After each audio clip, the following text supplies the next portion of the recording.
Hello, আসসালামু আলাইকুম।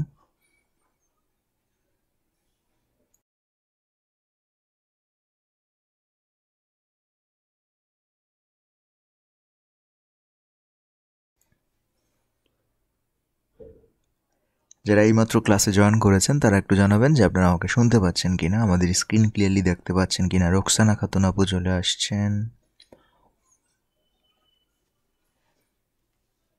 ওমর ফারুক ভাই চলে আসছেন, ইয়াসিন আরাফাত ভাই চলে আসছেন, অনেকেই চলে আসছেন।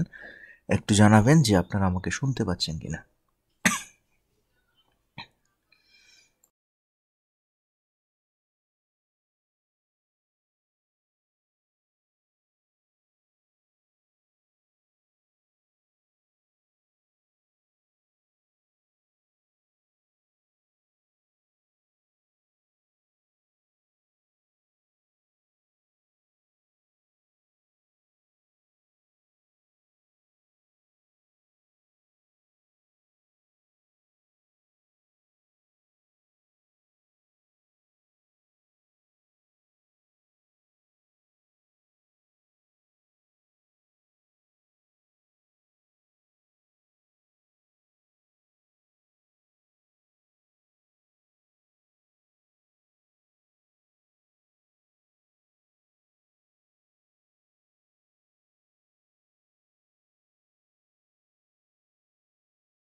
আমি খুবই দুঃখিত, এতক্ষণ আপনারা আমার কথা শোনেন নাই। এখন আশা করি আপনারা আমাকে শুনতে পাচ্ছেন। সাউন্ড অফ ছিল, মানে কিবোর্ডের কোথাও একটা চাপ লেগে সাউন্ড মিউট করা ছিল। যাই হোক, এখন আশা করি আপনারা আমাকে শুনতে পাচ্ছেন। মিউট করা ছিল, আমার খেয়াল ছিল না। এখন আশা করি আপনারা আমাকে শুনতে পাচ্ছেন। সো দেখুন, আমরা আবারও শুরু করি প্রথম থেকে ব্যাপারটা, যে আমরা ক্লাস করছিলাম কি নিয়ে। অনলি ইংলিশ 3-in-1 কোর্সের ফার্স্ট ফেজ নিয়ে আলোচনা করেছিলাম, এবং গত ক্লাসগুলোতে আলোচনা করছিলাম আমরা কি নিয়ে, গত ক্লাসগুলোতে আলোচনা করছিলাম আমরা কমপ্লিমেন্ট নিয়ে। কমপ্লিমেন্টের টপিক্সটা নিয়ে আলোচনা করেছিলাম। কমপ্লিমেন্ট ইংলিশে একটা টাইপস বা একটা টপিক্স, যেটা বিপরীত হচ্ছে কি, বিপরীত হচ্ছে আপনার অ্যাডজাংক্ট। কমপ্লিমেন্টের বিপরীত হচ্ছে অ্যাডজাংক্ট। সো অ্যাডজাংক্ট হচ্ছে যেটা ইংলিশের সেন্টেন্সের মধ্যে কেটে দিলেও কোনো সমস্যা হয় না, আর কমপ্লিমেন্ট হচ্ছে ইংলিশ সেন্টেন্স থেকে যে পার্টটাকে কেটে দিলে সেই সেন্টেন্সটা সেন্টেন্স থাকে না, অর্থপূর্ণ হয় না, সেটাই হচ্ছে কি কমপ্লিমেন্ট। সো কমপ্লিমেন্টের অনেকগুলো টপিকস আমরা ইতোমধ্যেই পড়ে ফেলেছি। প্রথমত আমরা সাবজেক্ট কমপ্লিমেন্ট টপিক্সটা পড়েছি, আপনাদের মনে আছে কিনা দেখুন। অবজেক্ট কমপ্লিমেন্ট বলেও একটা টপিক্স ছিল এবং সেটাও আমরা অলরেডি ক্লিয়ার করে ফেলেছি। সাবজেক্ট কমপ্লিমেন্ট হচ্ছে সাবজেক্টের অর্থকে পরিপূর্ণ করার জন্য যা দরকার, যা আবশ্যক, সেটাই হচ্ছে সাবজেক্ট কমপ্লিমেন্ট। অবজেক্ট কমপ্লিমেন্টের সংজ্ঞাও ঠিক সেইভাবে, অবজেক্টের অর্থকে পরিপূর্ণ করার জন্য যা দরকার তাই হচ্ছে কি অবজেক্ট কমপ্লিমেন্ট। তারপর ছিল আপনার ভার্ব কমপ্লিমেন্ট, তারপর ছিল আপনার অ্যাজেকটিভ কমপ্লিমেন্ট। ঠিক সেম সংজ্ঞা, অ্যাজেকটিভের অর্থকে পরিপূর্ণ করার জন্য যা প্রয়োজন তাই হচ্ছে adjective complement. And the last one, আজকের ক্লাস একের ওতে, একের পিতে আমরা লাস্ট টপিক্স, সেটা হচ্ছে কি প্রেপোজিশনাল কমপ্লিমেন্ট বলেও একটা টপিক্স ইংলিশে আছে, সেটা আমরা শিখতে যাচ্ছি। প্রেপোজিশনাল কমপ্লিমেন্ট, তাহলে এটার সংজ্ঞা অনুযায়ী, আগেরগুলোর সংজ্ঞা অনুযায়ী এটার সংজ্ঞাও কি সেম হবে, যে প্রেপোজিশনের অর্থকে পরিপূর্ণতা দান করতে বা পরিপূর্ণ করে তুলতে যা আবশ্যক, যা প্রয়োজন, তাকেই আমরা প্রেপোজিশনাল কমপ্লিমেন্ট বলে আখ্যা দিতে পারি। That is the definition of all types of complement. So hope that all of you are okay with the topics complement. আমরা আজকে একের পি ক্লাসের কমপ্লিমেন্ট টাইপের প্রেপোজিশনাল কমপ্লিমেন্ট নিয়ে আলোচনা করব বলে সিদ্ধান্ত নিয়েছি। সো সংজ্ঞা অনুযায়ী সবাই সংজ্ঞাটা আশা করি বুঝতে পেরেছেন। সংজ্ঞা হচ্ছে প্রেপোজিশনের অর্থকে পরিপূর্ণ করার জন্য যা দরকার তাই আমরা প্রেপোজিশনাল কমপ্লিমেন্ট বলে আখ্যা দিতে পারি। সো আমরা একটা উদাহরণ দিই, যেমন ধরেন বললাম পুট দ্য বুক অন। এখন দেখুন, আপনি যদি এই পর্যন্ত বলেন পুট রাখো, দি বুক বইটি অন, তাহলে অন এখানে কোনো অর্থ প্রকাশ করতে পারছে না, কারণ আপনাকে বলা হচ্ছে কি বইটি রাখো উপরে, বইটি রাখো উপর, কিসের উপর, কিসের উপর, এই ধরনের একটা প্রশ্ন এখানে আপনার কি উত্তরটা এখানে আসছে না। যদি আপনি বলেন put the book on the table, তখন দেখা যাচ্ছে যে এই অন প্রেপোজিশনের অর্থটাকে পরিপূর্ণ করার জন্য দি টেবল শব্দটা এখানে আবশ্যক হয়ে গেছে। অর্থাৎ আপনি এখানে দি টেবল শব্দটাকে কেটে ফেলে আপনি অনের অর্থকে পরিপূর্ণতা দিতে পারছেন না। সো দ্যাটস ওয়াই এই ধরনের টপিকসগুলোকে বলা হয় প্রেপোজিশনাল কমপ্লিমেন্ট। যেহেতু প্রেপোজিশনের অর্থকে পরিপূর্ণতা দান করার জন্য এখানকার নাউনটি বসেছে, নাউন ফ্রেজটি বসেছে, এই কারণে এটাকে আমরা প্রেপোজিশনাল কমপ্লিমেন্ট বলবো। ঠিক আছে, দ্যাটস দ্য কমন একটা ফ্যাক্টস। কমপ্লিমেন্টের একটা কমন ফ্যাক্টস হচ্ছে কি যে এটা কেটে দিলে আবার অন শব্দটা অর্থ অপরিপূর্ণ থাকে, সেটাই হচ্ছে কমপ্লিমেন্ট। এখন আমরা এই প্রেপোজিশনাল কমপ্লিমেন্টের কিছু টাইপস পড়ব, ঠিক আছে, যেগুলো একটু জানতে হয় আর কি। যেমন ধরেন প্রথম টাইপসটা হচ্ছে প্রেপোজিশনাল কমপ্লিমেন্ট হিসেবে নাউন ফ্রেজ বসতে পারে। নাউন ফ্রেজেস, যেমন ঠিক আগের উদাহরণে আমরা দেখলাম প্রেপোজিশনাল কমপ্লিমেন্ট নাউন ফ্রেজেস হতে পারে। এটা আসলে টাইপস না, মানে প্রেপোজিশনের পর কে কে বসতে পারে, প্রেপোজিশনের পর কে কে বসতে পারে, এইরকম একটা সেন্স থেকে আমরা টাইপসটা করেছি। মনে করেন অফ একটা প্রেপোজিশন, টু একটা প্রেপোজিশন, অন একটা প্রেপোজিশন, এগুলোর পর বসতে পারে নাউন ফ্রেজ, এগুলোর পর বসতে পারে নাউন ক্লজ। প্রেপোজিশনের পর কে বসতে পারে, নাউন ক্লজও কিন্তু বসতে পারে। সো প্রেপোজিশনের পর যাই বসে সচরাচর সেটাকে আমরা নাউন বলি। তো নাউন ক্লজ কীভাবে বলে এটার একটা উদাহরণ দিই, তাহলে ব্যাপারটা আপনার কাছে ফিল হবে। ধরেন বললাম আই উইল থিঙ্ক, আমি এটা নিয়ে ভাববো। I will think, I will think about, I will think about. এখন আপনি কি নিয়ে ভাববেন সেটাকে কি করতেছেন, আপনি যেটা নিয়ে ভাববেন সেটাকে আপনি একটা সেন্টেন্সে বলতে চাচ্ছেন। সেই ক্ষেত্রে আপনি এখানে একটা ক্লজ আনবেন। আই উইল থিঙ্ক অ্যাবাউট, আমি এটা নিয়ে ভাববো, অ্যাবাউট। এখন এইখানে যে ক্লজটি ব্যবহার করবেন সেটাকে আপনার নাউন ক্লজ হিসেবে ব্যবহার করতে হবে, noun clause. So I will think about, আমি এটা নিয়ে ভাববো। অ্যান্ড কোনটা নিয়ে ভাববো সেটাকে আপনি একটা ক্লজ দিয়ে যদি লিখতে চান, তাহলে এই ক্ষেত্রে এখানে একটা কনজাংশন, ওই যে দ্যাট ক্লজের কনজাংশনটা আনতে হবে, যেটা আমরা একের কে ক্লাসে আলোচনা করেছিলাম, মনে আছে কিনা দেখুন। যে কোনো ক্লজকে যদি ব্যবহার করতে হয় তাহলে তার আগে একটা দ্যাট ব্যবহার করে তাকে ইচ্ছে মতো সাবজেক্ট অবজেক্ট বানিয়ে কাজ করা যায়। So I will think about that, I'll think about that he wants a new car. সে একটা নতুন গাড়ি চায়, সে একটা নতুন গাড়ি চাচ্ছে। এটাকে আপনি অনুবাদ করবেন সে যে একটা নতুন গাড়ি চাচ্ছে, এই ব্যাপারটা নিয়ে আমি ভাববো, এই ব্যাপারটা নিয়ে আমি ভাববো। এই ব্যাপারটা দেখুন বুঝতে পেরেছেন কিনা।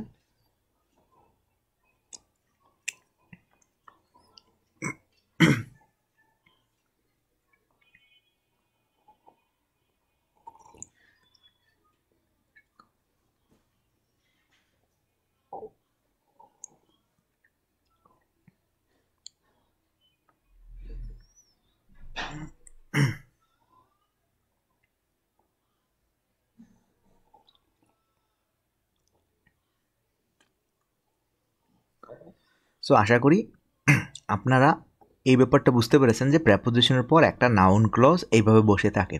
মানে আপনি যদি প্রেপোজিশনের পর কোনো একটা ক্লজ দিয়ে আপনার সেন্টেন্সটাকে সার্থক করতে চান, সেক্ষেত্রে আপনি একটা নাউন ক্লজ ব্যবহার করতে পারেন। এখানে দ্যাট থেকে শুরু করে যে ক্লজটা তৈরি হয়েছে এটাকে আমরা বলি নাউন ক্লজ। ওকে, সো এটা আশা করি বুঝতে পেরেছেন। তো আমরা প্রেপোজিশনের পর কারা কারা বসতে পারে সেটার উপর ডিপেন্ড করে কয়েকটা ভাগে ভাগ করতে চাচ্ছিলাম। তো সেক্ষেত্রে আমরা এখানে 3 নাম্বারটা হচ্ছে ভার্ব ফ্রেজেস। প্রেপোজিশনের পর ভার্ব ফ্রেজেস বসে, কি কিছু ভার্বেরও ফ্রেজেস বসতে পারে। তো যেমন একটা উদাহরণ দেই, আই থ্যাংক ইউ, আমি তোমাকে ধন্যবাদ দেই, ফর। এখন ধরেন ফর কিসের জন্য ধন্যবাদ দেই, I thank you for writing, এই দেখুন এটাকে ভার্ব ফ্রেজ বলতে পারেন, writing the book, writing the book অর্থাৎ বইটি লেখার জন্য। এটা হচ্ছে কি ভার্ব ফ্রেজ, ভার্ব দিয়ে শুরু হয়েছে, এটা ভার্ব ফ্রেজ। সো প্রেপোজিশনের পর আপনি কি করতে পারেন, ভার্ব ফ্রেজও ব্যবহার করতে পারেন। এগুলো একটা কমন একটা বিষয়, সবারই আশা করি মোটামুটি এগুলো জানা আছে।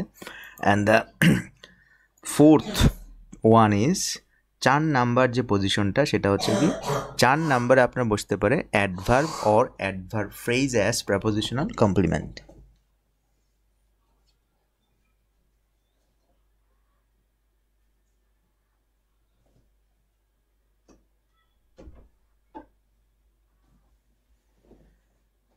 এটা একটু রেয়ার একটা ঘটনা যে আপনার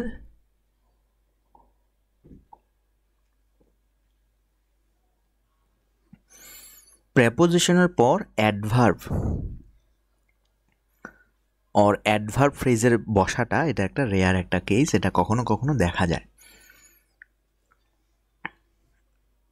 যেমন দেখুন আমরা একটা উদাহরণ দিই, একজন বলছেন স্ক্রিন পুরোপুরি ক্লিয়ার না। স্ক্রিন যথেষ্ট ক্লিয়ার আছে, আপনার হয়তো এখানে রেজুলেশন কমানো আছে, ঝাপসা দেখাচ্ছে, যে কারণে আপনার এখানে হয়তো নেটওয়ার্ক প্রবলেম।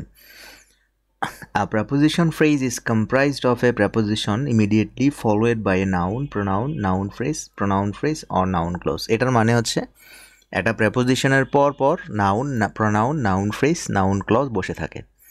ঠিক আছে, ফারহানা জাহান বিথি একটা কোশ্চেন করেছেন। ওকে, সো ব্যাপারটা আশা করি বুঝতে পারছেন। দ্যাট থেকে কার পর্যন্ত সবটুকু নাউন ক্লজ। হ্যাঁ, রোকসানা খাতুন, এটা দ্যাট থেকে শুরু করে সবটুকু হচ্ছে নাউন ক্লজ। এই ব্যাপারটা আশা করি বুঝাতে পেরেছি। আমরা এখন যেটাতে আসছি সেটা হচ্ছে প্রেপোজিশনের পর কখনো কখনো অ্যাডভার্বও বসে থাকে। যেমন ধরেন আমরা বললাম ফ্রম দেয়ার, ফ্রম দেয়ার সেখান থেকে, এখানে ফ্রম হচ্ছে প্রেপোজিশন, দেয়ার হচ্ছে অ্যাডভার্ব। ফ্রম দেয়ার সেখান থেকে, it will, it will take, it will take you about an hour to our house। দেখুন আমরা এই সময় এরকম কথা বলি কিনা যে সেখান থেকে আমার বাড়িতে বা তোমার বাড়িতে যাওয়ার জন্য আরও 1 ঘন্টা লাগবে। It will take you about 1 hour। ঠিক আছে, সো এই ব্যাপারটা দেখুন, ফ্রম দেয়ার, এখানে দেয়ার শব্দটা অ্যাডভার্ব হিসেবে বসেছে। সো এই ব্যাপারটা আশা করি বুঝাতে পেরেছি। তবে এখানে ট্রেডিশনাল এবং মডার্ন গ্রামার অনুযায়ী একটু মতভেদ বা মত পার্থক্য আছে। তো এটাকে আমরা সচরাচর ফ্রমের পর, যেহেতু এটা প্রেপোজিশন, আমরা জানি যে প্রেপোজিশনের পর সব কী হয়, নাউন হয়। ঠিক আছে, এরকম একটা কনসেপ্ট আমরা শিখে আসছি।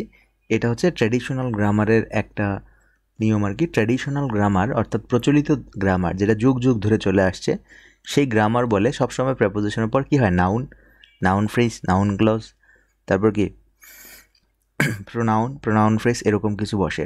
বাট মডার্ন গ্রামারে দেখা যাচ্ছে যে কিছু কিছু প্রেপোজিশনের পর অ্যাডভার্বও বসা যায়। এটা মডার্ন গ্রামার অনুযায়ী এটা অ্যাডভার্ব। ঠিক আছে, এই ব্যাপারটা একটু ভালো করে খেয়াল করবেন, মনোযোগ দিয়ে রাখবেন, যাতে বিতর্ক আসলে এড়িয়ে চলতে পারেন। এরপর দেখুন আমরা চলে আসছি 5 নম্বর পয়েন্টে। 5 নম্বর পয়েন্ট হচ্ছে কি, প্রেপোজিশনের পর প্রেপোজিশন বসতে পারে। দেখুন এটা একটা বিতর্কিত বিষয়। প্রেপোজিশনের পর মানে একটা প্রেপোজিশনের পর আরেকটা প্রেপোজিশন বসতে পারে। এটার উদাহরণটা যেমন ধরেন বললাম যে আন্ডার দ্য টেবিল, এটা হচ্ছে কি টেবিলের নিচে। কিন্তু আমরা যদি কোনো একটা টেবিল দেখাই এবং বলি যে নিচটা,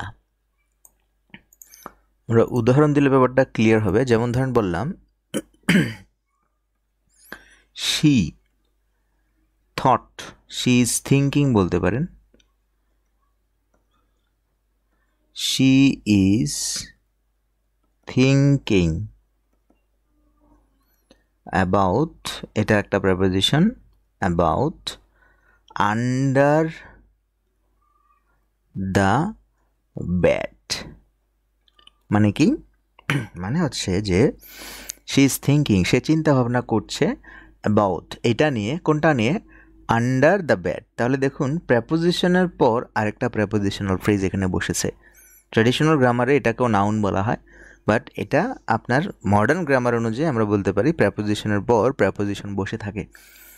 তো এই ব্যাপারটা কারা কারা বুঝতে পেরেছেন দেখুন, she is thinking about under the bad, সে ব্যাডের নিচটা নিয়ে ভাবছে। আমরা অনেক সময় ব্যাডের নিচে কে আছে, কেউ লুকিয়ে আছে কিনা, এরকম ক্ষেত্রে আমরা অনেক সময় ভাবি না, চিন্তা করি না, ওই চিন্তাটাই এখানে আসলে কাজ করছে। যেমন ধরেন নিচটা বলতে, ব্যাডের নিচটা বলতে, এই যে খেয়াল করুন,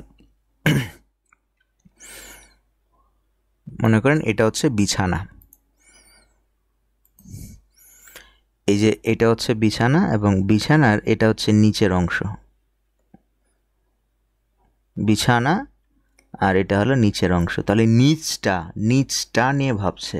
she is thinking about under the bad, নিচটা নিয়ে ভাবছে। ঠিক আছে, তবে আমি আপনাকে বলে রাখছি, সেটা হচ্ছে কি, যদি ট্র্যাডিশনাল গ্রামার হয়, ট্র্যাডিশনাল গ্রামার অনুযায়ী সবাই নাউন।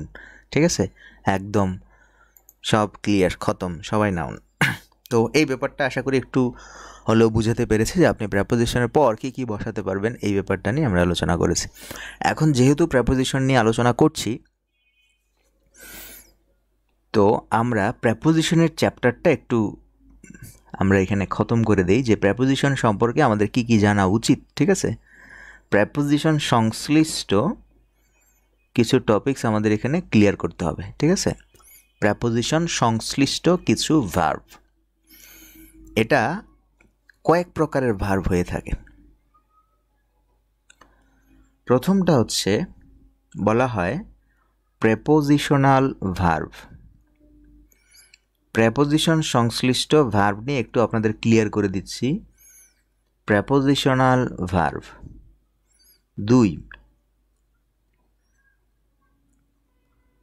দুই হচ্ছে ফ্রেজাল ভার্ব। যেগুলোর মধ্যে প্রেপোজিশন থাকতে দেখি আমরা, সেগুলো নিয়ে একটু আলোচনা করতেছি। তারপর হচ্ছে পরের টপিকসটা হচ্ছে ফ্রেজাল প্রেপোজিশনাল ভার্ব। এই তিনটা টপিকস আমরা আমাদের ইংলিশে দেখে থাকি, যেগুলোর সাথে, যেসব ভার্বের সাথে প্রেপোজিশন ওতপ্রোতভাবে জড়িয়ে থাকে। যেমন প্রেপোজিশনাল ভার্ব বা অ্যাপ্রোপ্রিয়েট প্রেপোজিশন বলে একটা টপিকস আপনারা শিখেছিলেন। তারপর ফ্রেজাল ভার্ব বা গ্রুপ ভার্ব বলে একটা টপিকস আপনারা শিখেছিলেন, সেখানে দেখি আমরা কি থাকে, প্রেপোজিশন থাকে। আবার ফ্রেজাল প্রেপোজিশনাল ভার্ব বলেও একটা টপিকস আছে, যেখানে ফ্রেজালও থাকে আবার কি প্রেপোজিশনালও থাকে। সো এই তিনটা টপিকস আপনাদের এখন ক্লিয়ার করছি। নতুন একটা টপিকস, অনেকে হয়তো দেখেছেন কিন্তু ভালো করে বুঝেন নাই, সো সেক্ষেত্রে আপনারা একটু মনোযোগী হন। তাহলে আমরা এখানে তিনটা ক্যাটাগরির ভার্ব দেখাচ্ছি, তিনটা ক্যাটাগরির ভার্ব। যে ভার্ব, প্রথমে আমরা আসি প্রেপোজিশনাল ভার্বে। প্রেপোজিশনাল ভার্ব তাহলে কোনটা? মনে রাখবেন, প্রেপোজিশনাল ভার্ব হচ্ছে সেটা যে ভার্বের সাথে প্রেপোজিশন থাকে, কিন্তু যে ভার্বটা উভয় শব্দের অর্থ বা প্রভাব বজায় রাখতে পারে। যেমন ওয়েট ফর। ওয়েট ফর হচ্ছে কি কারো জন্য অপেক্ষা করা।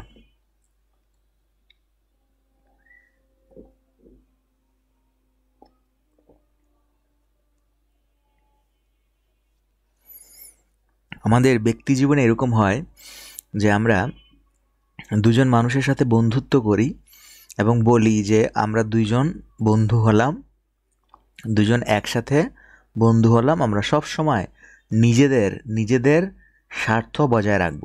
যেমন আমার অর্থ হচ্ছে ওয়েট, অর্থ হচ্ছে অপেক্ষা করা, ফর অর্থ হচ্ছে জন্য। তাহলে আমরা যেখানেই বসি, ঠিক আছে, আমার অর্থ আমাকে বজায় রাখতে দিবা, তোমার অর্থ তোমাকে বজায় রাখতে দিবা, সেই ধরনের ভার্বগুলোকে বলা হয় প্রেপোজিশনাল ভার্ব। তাহলে বজায় রাখে না কোথায়? সেটা হচ্ছে যে এবার যে না ভাই, আমরা এমনভাবে বন্ধুত্ব করব যে আমাদের নিজেদের কোনো স্বার্থ থাকবে না, আমরা এককভাবে নতুন কিছু করব। যেমন ধরেন গিভ আপ। এখানে দুইজন বন্ধুত্ব করেছে, একটা সম্পর্ক করেছে যে ভাই আমরা যেখানেই যাব সেখানেই আমরা আমাদের নিজেদের স্বার্থ বিলীন করে নতুন কিছু করব। যেমন গিভ অর্থ হচ্ছে দেয়া, আমি আমার স্বার্থ নষ্ট করে দিব। আপ অর্থ হচ্ছে উপরে, আমি আমার স্বার্থ নষ্ট করে আমরা দুইজন নতুন করে এমন একটা সম্পর্ক করব যেখানে আমাদের কোনো অস্তিত্ব থাকবে না।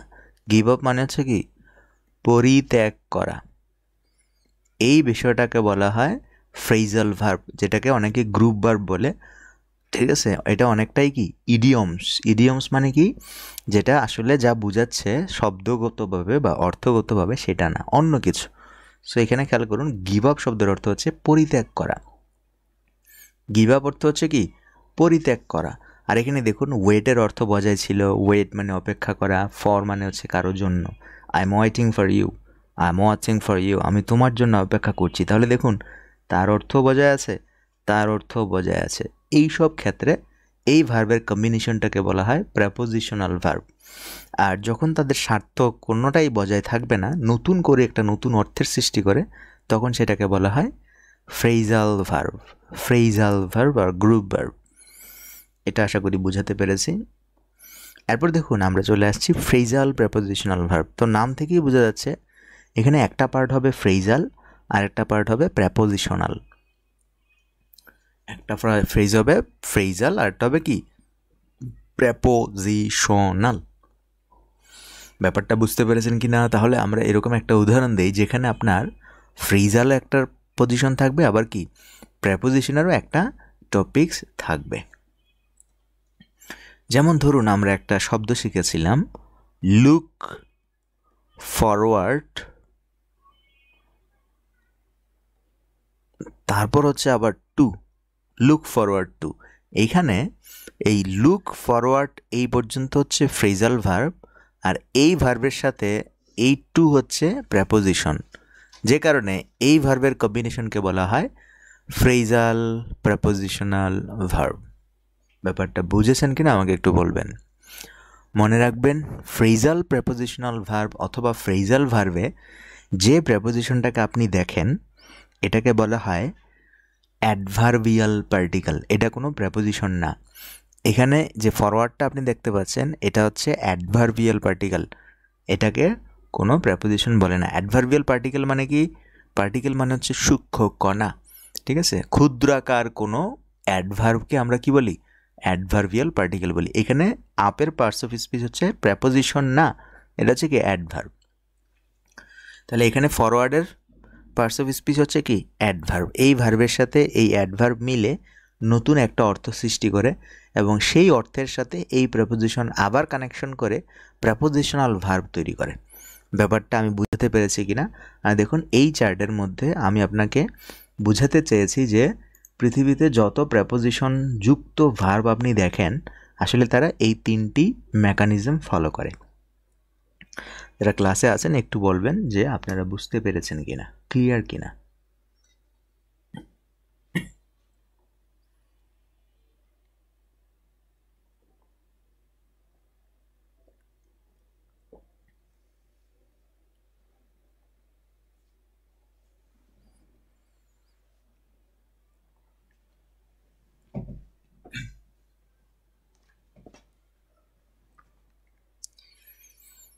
এর বাইরে প্রেপোজিশন নিয়ে আর কোনো পড়া নেই। যেটা আছে সেটা হচ্ছে মুখস্থ। সেটা হচ্ছে কি? মুখস্থ বিদ্যা। যেমন ধরেন গিভ আপ শব্দের অর্থ পরিত্যাগ করা, এটা আপনাকে মুখস্থ করতে হবে, ঠিক না? এটা কিন্তু বোঝার কিছুই নাই। গিভ আপ একসাথে মিলে অর্থ হচ্ছে কি? পরিত্যাগ করা, এটা আপনাকে মুখস্থ করতে হবে। ওয়েট ফর, এটা অপেক্ষা করা, এটা আপনাকে মুখস্থ করতে হবে।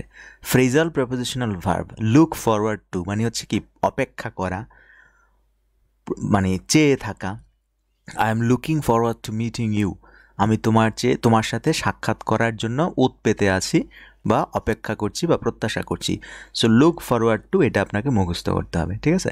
পিডিএফে আমি এই ভার্বের অসংখ্য উদাহরণ রেখেছি, অসংখ্য এরকম ভার্ব রেখেছি।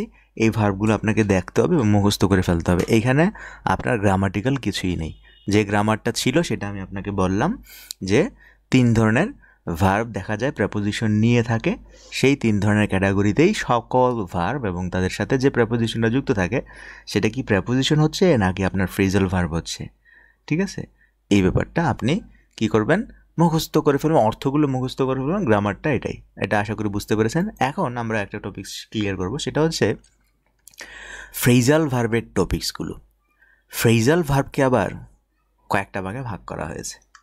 দেখুন, জানার তো শেষ নাই, আমরা একটু শিখে নেই। যেহেতু টপিক্সটা আসছে সে কারণে আমরা একটু শিখে নিচ্ছি। ফ্রেজাল ভার্ব, এই ফ্রেজাল ভার্বকে আবার কয়েকটা ভাগে ভাগ করেছে। ফ্রেজাল ভার্বকে কি করা হয়েছে? কয়েকটা ভাগে ভাগ করা হয়েছে। দেখুন, এটাকে ভাগ করা হয়েছে 4টা ভাগে। প্রথম ভাগ,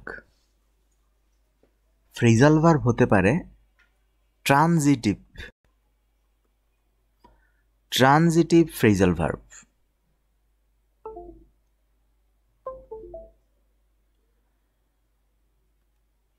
ট্রানজিটিভ ফ্রেজাল ভার্ব। দ্বিতীয়টা হতে পারে ইনট্রানজিটিভ ফ্রেজাল ভার্ব।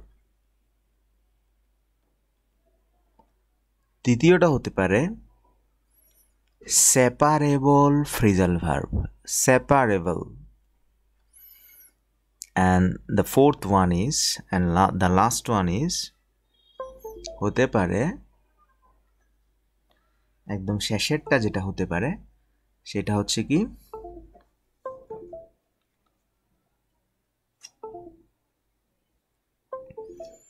ইনসেপারেবল।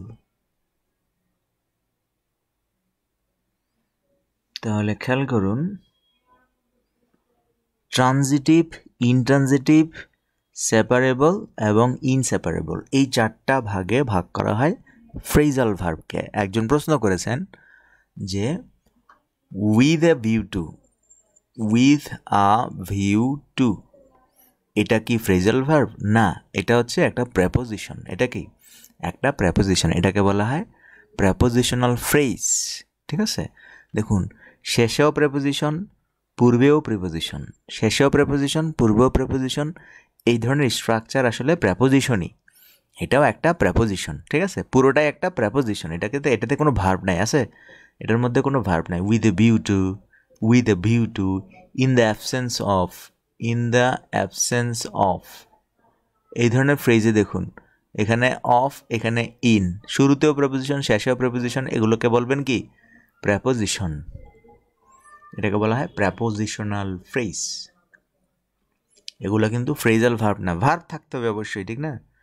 আমরা কিন্তু ভার্বের টপিক্সটা দেখাচ্ছি, যদিও এটা ভার্বের অধ্যায়ে পড়ানোর কথা, কিন্তু যেহেতু প্রেপোজিশন নিয়ে আমরা এখানে ডিসকাস করছি সে কারণে আপনাকে এটা বুঝিয়ে দিচ্ছি ব্যাপারটা।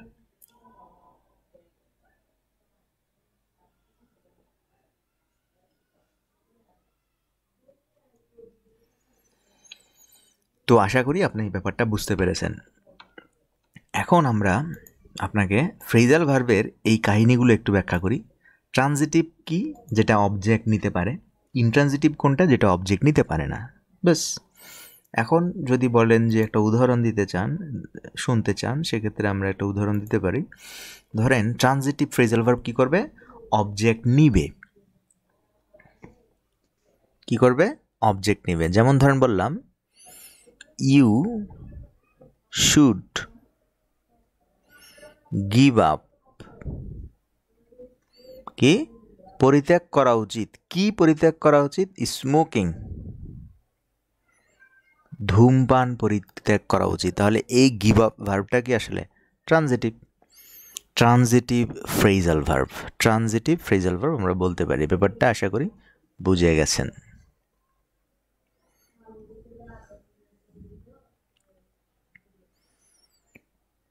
এরপর আমরা আসি ইনট্রানজিটিভ ফ্রেজাল ভার্ব। তাহলে ইনট্রানজিটিভ কোনটা, সেম ওয়ে, এটার অবজেক্ট থাকবে না।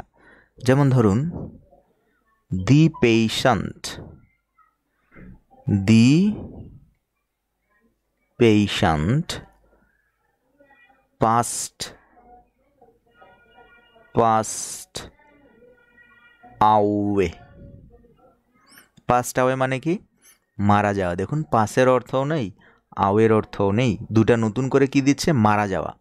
তার মানে দি পেশেন্ট পাস্ট আওয়ে, মারা গেছেন। তাহলে দেখুন এটার অবজেক্ট নাই, দি পেশেন্ট পাস্ট আওয়ে, এই কারণে এটাকে বলা হয় ইনট্রানজিটিভ ফ্রেজাল ভার্ব। সো ব্যাপারটা আশা করি যারা ক্লাস করছেন বুঝতে পেরেছেন। আমাকে একটু বলবেন, না বুঝতে পারলেও বলবেন, বুঝতে পারলেও বলবেন। এরপর আমরা আসি সেপারেবল। সেপারেবল মানে হচ্ছে কি পৃথক করা যায় যেসব ফ্রেজাল ভার্বকে, এটা খুব ইন্টারেস্টিং একটা টপিকস। আর এটা হচ্ছে কি ইনসেপারেবল, যেটাকে পৃথক করা যায় না, এরকম। যেমন ধরুন আমি বললাম একটা সেন্টেন্স বললাম যে please turn on the light.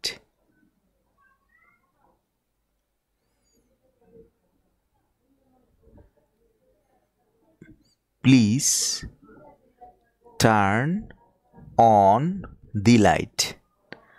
এখানে ফ্রেজাল ভার্ব কোনটা, turn on, turn on phrasal verb, বাতিটি জ্বালাও বা লাইটটি জ্বালাও। এই ফ্রেজাল ভার্বটাকে আপনি চাইলে সেপারেট করতে পারবেন। কিভাবে সেপারেট করতে পারবেন, যেমন আপনি চাইলে এটাকে এইভাবে লিখতে পারতেন, please turn the light on. দেখুন এখানে টার্ন আর এখানে on. Please turn the light, তারপর দিয়েছি অন, আর এখানে কি please turn the light, turn on the light. এই ব্যাপারটা বুঝতে পেরেছেন কিনা দেখুন একটু। সেপারেবল ফ্রেজাল ভার্বটা হচ্ছে আপনি এই ভার্ব থেকে যে প্রেপোজিশনটা আছে, যেটাকে আমরা অ্যাডভার্বিয়াল পার্টিকেল বলি, সেটাকে আপনি সেপারেট করতে পারবেন। Please turn on the light, অর্থাৎ এখান থেকে আপনি চাইলে এই অনটাকে সেপারেট করে শেষে রাখতে পারবেন, এটাকে বলা হয় সেপারেবল। কিন্তু সকল ভার্বকে আপনি এভাবে সেপারেট করতে পারবেন না, সেটাকে বলা হবে ইনসেপারেবল। এখন প্রশ্ন হতে পারে, আমি কিভাবে বুঝবো কোনটা সেপারেট করবেন, কোনটা ইনসেপারেট হবে? এই ব্যাপারটা বোঝার জন্য আপনার জাস্ট ওই ভার্বের প্রচলিত নিয়ম, অর্থাৎ ইংরেজরা কিভাবে ওগুলোকে ভাবে সেটাই আমাদের ভাবতে হবে। এখানে কোনো রুলস নেই, তবে আমি আপনাকে একটা ইঙ্গিত দিতে পারি যে কখন কখন এটা হয়। সেটা হচ্ছে যখন দেখবেন, যেমন ধরেন টার্ন অন দ্য লাইট, এই লাইট জ্বালানোর ব্যাপারে আমরা শুধু অন দিয়েও কিন্তু লাইট জ্বালাতে পারি না? আমরা বলি না লাইটটা অন কর, লাইটটা অন কর। যখন দেখা যায় যে একাই একটা অর্থ বহন করতে পারে, মানে ওই সেন্সে একটা সেন্টেন্সের মধ্যে শুধু অনটাই একটা অর্থ বহন করতে পারে, তখন এই ধরনের ভার্ব থেকে অনটাকে সেপারেট করা যায়। আপনি দুইভাবেই লিখতে পারবেন, এইভাবেও লিখতে পারবেন, আবার চাইলে আপনি এইভাবে লিখতে পারবেন, please turn on the light, অথবা please turn the light on. ঠিক আছে, এই ব্যাপারটা একটু ইঙ্গিত দিচ্ছি কি, যে আপনি দেখবেন যে একটা প্রসঙ্গ, একটা মিল থাকে। লাইট অন করার ব্যাপারে একটা মিল থাকে, অফ করার ব্যাপারে মিল থাকে, ঠিক না? অন অফ হয়, অফ দিয়ে হয় কি, বন্ধ করা। টার্ন অফ দি লাইট, সেক্ষেত্রে অফকে আপনি কী করতে পারবেন, সেপারেট করে দিতে পারবেন। এই ব্যাপারটা আর কি, যেটার সাথে একটা মিল থাকে, ভাবের একটা মিল থাকে, সেটা আপনি সেপারেট করতে পারবেন। আর ম্যাক্সিমামই না হয় কি, আপনাকে কনটেক্সট দেখে আপনাকে ওই প্রচলিত ভার্বের ব্যবহারের মতো মুখস্থ করতে হবে। ঠিক আছে, তবে সবচেয়ে ভালো হচ্ছে কি না সেপারেট করাই, তাহলে আপনার ভুল হবে না। কারণ কি, সেপারেট না করেও লেখা যায়, বুঝতে পেরেছেন? সেপারেট না করেও লেখা যায়। এখন সেপারেট করতে গেলে আপনাকে অবশ্যই বুঝতে হবে যে এটা সেপারেট করে কিনা, ইংরেজরা এটাকে সেপারেট করে কিনা। তাহলে আপনি সেপারেট না করাটাই কি বুদ্ধিমানের কাজ, তাহলে আপনার ভুল হবে না। যেহেতু ইনসেপারেবল ভার্ব বলেও আছে, অর্থাৎ যেগুলোকে সেপারেট করা যায় না, একেবারে যাবে না, সেটা হচ্ছে কি ইনসেপারেবল। ঠিক আছে, যেমন ধরেন আমরা কিছুক্ষণ আগে উদাহরণ দিয়েছিলাম, you should give up smoking. You should give up smoking.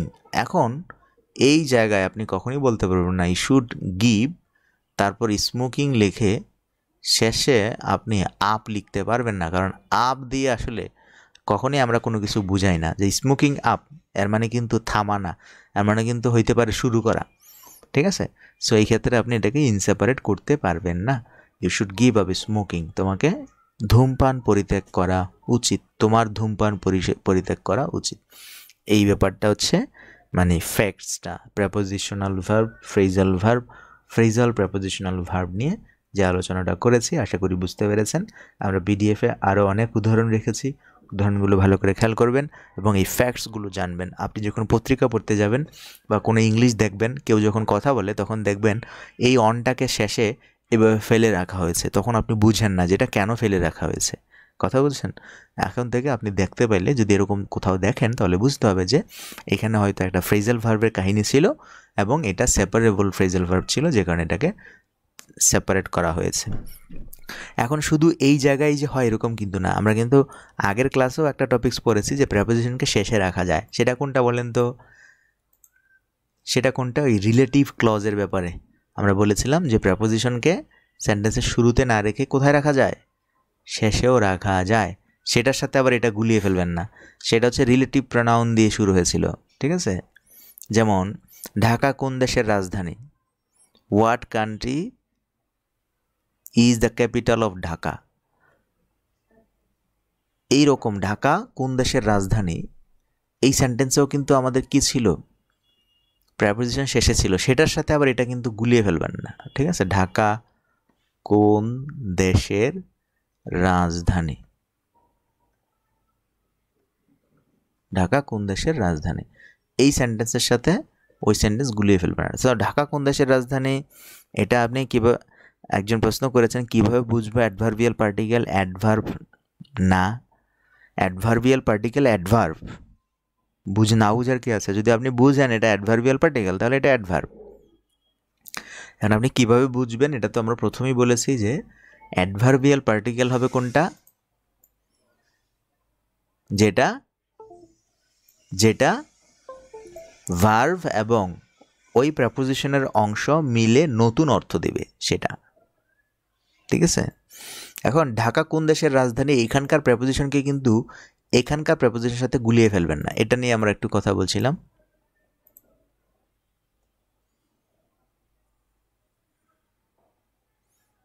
What country is Dhaka the capital of. দেখুন এটার সাথে কিন্তু আবার গুলিয়ে ফেলবেন না, এই জায়গায় যে অফটা শেষে বসেছে এটা প্রেপোজিশন শেষে গিয়ে বসছে। যেটাই হোক, প্রেপোজিশন হতে পারে, আবার এই সেট ফ্রেজের হতে পারে, মানে এটা কি, এটা ফ্রেজাল ভার্বেরও হতে পারে। সো ফ্রেজাল ভার্বেরও হলেও বুঝতে হবে, আবার এই ধরনের কোশ্চেন করার ক্ষেত্রে যে প্রেপোজিশনটাকে আমরা শেষে নিয়ে যাই সেটাও আপনাকে বুঝতে হবে। এই টপিক্সটা আমরা আলোচনা করেছি কোথায়, কোশ্চেনের মধ্যে। কোশ্চেনের একটা টপিক ছিল, সেখানে আমরা এটা আলোচনা করেছি। সো একজন বলেছেন অ্যাডভার্বিয়াল পার্টিকেল যেটা প্রেপোজিশন না, বুঝবেন কিভাবে? আমরা ক্লাস করি কিন্তু আপনি মনোযোগ দেন না। দেখুন আমরা বলছিলাম ফ্রেজাল ভার্ব যদি হয় তাহলে সেই ভার্বে যে প্রেপোজিশনটা থাকে সেটা অ্যাডভার্বের কাজ করে, অ্যাডভার্বিয়াল পার্টিকেল হয়। ফ্রেজাল ভার্ব কারা বলছিলাম? যেসব ভার্বের মধ্যে ভার্ব এবং প্রেপোজিশন দুইজন মিলে নতুন একটা অর্থ তৈরি করে, যেখানে তাদের কোনো মিল নেই, তাদের নিজেদের অর্থ, নিজেদের স্বার্থ এখানে কুরবান করে নতুন একটা অর্থ দিচ্ছে, যেমন গিভ এবং আপ। এখন আপনি যদি গিভ আপ শব্দের অর্থই না জানেন তাহলে আপনি বুঝবেন না। আপনারা এই জন্যই বলছি যে শব্দার্থটা এটা তো আপনাকে মুখস্থ করতে হবে। এখন গিভ আপ শব্দের অর্থ নাকি পরিত্যাগ করা, তাহলে এখানে কি কোনো মিল আছে? দেখুন তো, পরিত্যাগ করা, গিভ মানে হচ্ছে দেয়া, আপ মানে হচ্ছে উপরে, দুইটার মধ্যে অর্থের কোনো মিল নেই। এই দুইজন নিজেদের স্বার্থ ত্যাগ করে বন্ধুত্ব করেছে আর বলেছে আমরা যেখানেই যাই আমরা নিজেদের স্বার্থ ভুলে গিয়ে নতুন অর্থ তৈরি করব, পরিত্যাগ করা। এই ধরনের যে অর্থটা দিবে সেই ধরনের ভার্বের কম্বিনেশনে যে প্রেপোজিশনটা আপনি দেখেন সেটা আসলে adverbial particle. This is not preposition, this is adverbial particle. So আপনি এইভাবে বুঝবেন, এইভাবে মনে রাখবেন, ঠিক আছে? এই সংজ্ঞা থেকে আপনি বুঝবেন, ফ্রেজাল ভার্বের সংজ্ঞা আর প্রেপোজিশনাল ভার্বের সংজ্ঞা থেকে, ঠিক আছে? নো মোর, নো মোর বুঝলাম না, মানে আর ক্লাস করতে চাচ্ছেন না এটা? আর কোনটা বুঝেন নাই? অ্যাডভার্বিয়াল পার্টিকেলের ব্যাপারটা আশা করি ক্লিয়ার হয়েছেন। কে এটা? ফারিহা তাসনিম আপু, আশা করি ক্লিয়ার হয়েছেন। আর কোনো কোশ্চেন?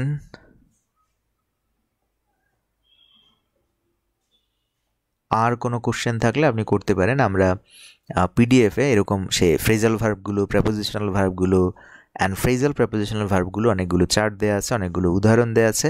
ব্যাপারগুলো আপনাকে মুখস্থ করতে হবে। এর বাইরে আমি আপনাকে মুখস্থ করে দিতে পারবো না, আমি জাস্ট ফ্যাক্টসগুলো আপনাকে আপনার সামনে খুলে দিচ্ছি যে ফ্রেজাল ভার্বের ফ্যাক্টসটা আসলে কি, ফ্রেজাল প্রেপোজিশনাল ভার্বের ফ্যাক্টস, হ্যাঁ, তথ্যটার কি, জটিলতাটা কি, কি জানতে হবে সেই ব্যাপারগুলো আমি আপনাদের কাছে তুলে ধরেছি। বাদ বাকি উদাহরণ এবং অভিজ্ঞতা লাভ করতে হবে আপনাকে। ও আচ্ছা, আপনি নো মোর বলতে বোঝাচ্ছেন হি ইজ নো মোর, সে আর নেই।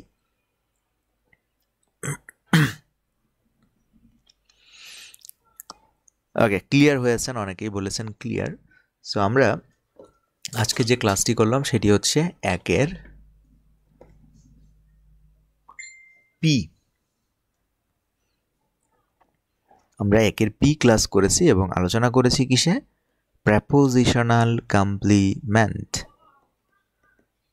প্রেপোজিশনাল কমপ্লিমেন্ট আলোচনা করতে গিয়ে আমরা প্রেপোজিশন সংশ্লিষ্ট যে বিষয়গুলো জানার সেই বিষয়গুলো আমরা কি করলাম?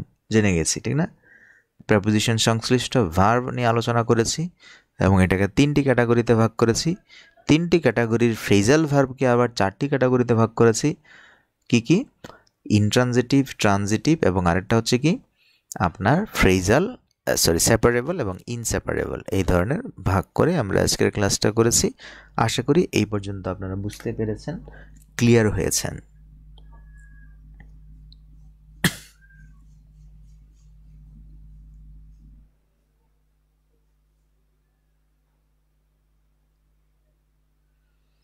সো আজকে আমরা আর সামনের দিকে যেতে চাচ্ছি না, আজকে পি পর্যন্তই থাক। আমরা যদিও হেডলাইন দিয়েছিলাম যে কিউ আর পর্যন্ত ক্লাস করব, কিন্তু শেষ করতে পারবো না ক্লাসটা, যে কারণে কিউ আরকে আমরা রেখে দিয়েছি পরের ক্লাসের জন্য, ঠিক আছে? কিউবার একসাথে শেষ করতে পারবো। এটা ছোট টপিকস, মানে দুইটাকে একসাথে 1 ঘন্টার বা 1 ঘন্টা 20 মিনিটে এটা শেষ করা যাবে। কিন্তু এখন শুরু করলে আমরা এটাকে শেষ করতে পারবো না। পুরোটা যেহেতু শেষ করতে পারবো না, তাহলে আরেক দিনের জন্য রেখে দিলাম, ঠিক আছে? কিউ আর পর্যন্ত ক্লাস হলে আমাদের কি ফার্স্ট ফেজ ফিনিশ, অর্থাৎ প্রথম ধাপের ক্লাসগুলো শেষ। আমরা চলে যাব সেকেন্ড ফেজে। সেকেন্ড ফেজে আবারও এরকম 2-এর এ 2-এর বি এইরকম ক্লাসগুলো হতে থাকবে, ঠিক আছে? সো আশা করি এই পর্যন্ত যে ক্লাসগুলো হয়েছে, এই পর্যন্ত বলতে 1-এর এ থেকে শুরু করে যে ক্লাসগুলো হয়েছে আপনার 1-এর আজকে হচ্ছে পি পর্যন্ত, এই পর্যন্ত আশা করি আপনারা বুঝেছেন এবং রিভিশন দিয়ে নিজেরা পরীক্ষা দিবেন, ঠিক আছে? 1-এর এ থেকে 1-এর পি পর্যন্ত পরীক্ষা দিবেন। ক্লিয়ার রাখেন, কারণ এই টপিকসগুলো আবার সামনের বার রিপিট করব, মানে স্মরণ করাবো যে আপনারা এই ক্লাসে এই শিখেছেন, ওই ক্লাসে এই শিখেছেন, ঠিক না? তখন আপনার ঝামেলা যাতে না হয়, আপনার জানা থাকলে আপনার ব্যাপারগুলো সহজ হবে। ওকে, আজকে এ পর্যন্ত থাকলো, দেখা হচ্ছে নেক্সট ক্লাসে। আজকে উপস্থিতি অনেক ছিলেন, অসংখ্য ধন্যবাদ যারা উপস্থিত ছিলেন, ক্লাস করেছেন।